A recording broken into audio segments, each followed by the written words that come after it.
I kanë thënë profetit alayhi salatu wassalam kur ishin bashkë me sahabët, ndërkohë që po fliste i dërguari i Allahut dhe tha çdo person kur gdhin mëngjes është i shëndetshëm, e ka mirësinë, i ka të gjitha, e ka falë Allahu xhaleshanu shnetin dhe ka çdo gjë.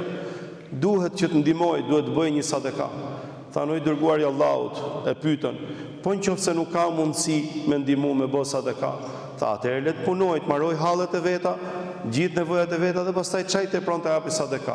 I thot dikush tjetër, po nëse nuk ka mundësi që të projë diçka, atëherë tha profeti alayhi salatu sallam, ndihmoj me mund fizik, ndihmoj me mund fizik tjetrin. Diçka ta kapi, ta ndihmoj, ta bëj. Pra të kontribojmë me njëri tjetrin neve sa të mundemi, t'japi shembullin e mirë.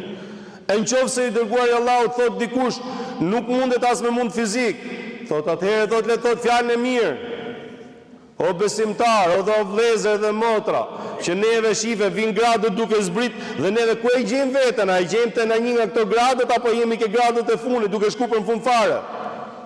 Le të thot fjalën e mirë, mos t'i dhemi goja dikujt me thoni fjalë të mirë, mos ta nxjerrit keqen para se të nxjerrit mirën. Subhanallahu sa kollaj është me e shlu fjalën e keqe, e me ja prish zemrën e me e turbullu tjetrin. E përveç që ti e thu fjalën e keqe dhe veten tate e ke mësuar që thush fjalën e keqe, ja prish zemrën e tjetrit, do me bëre tjetrin të keq me zor, subhanallahu. Kjo është merr. Atëherë thot le të thot fjalën e mirë. Thot o i dërguari i Allahut thot njëri, edhe fjalën e mirë nuk e thot dot. Subhanallahu. Atëherë thot profeti alayhi salatu wasalam e fundit fare thot. E fundit fare, nëse nuk bë dot mirë, të paktën mos bëj keq. Nëse nuk bën dot mirë, mos bëj keq, mos e harroni o vëllezërit e mi, o motra muslimane, është shumë e madhe. Është porosi shumë e bukur edhe mrekullueshme nga profeti alayhi salatu wasalam.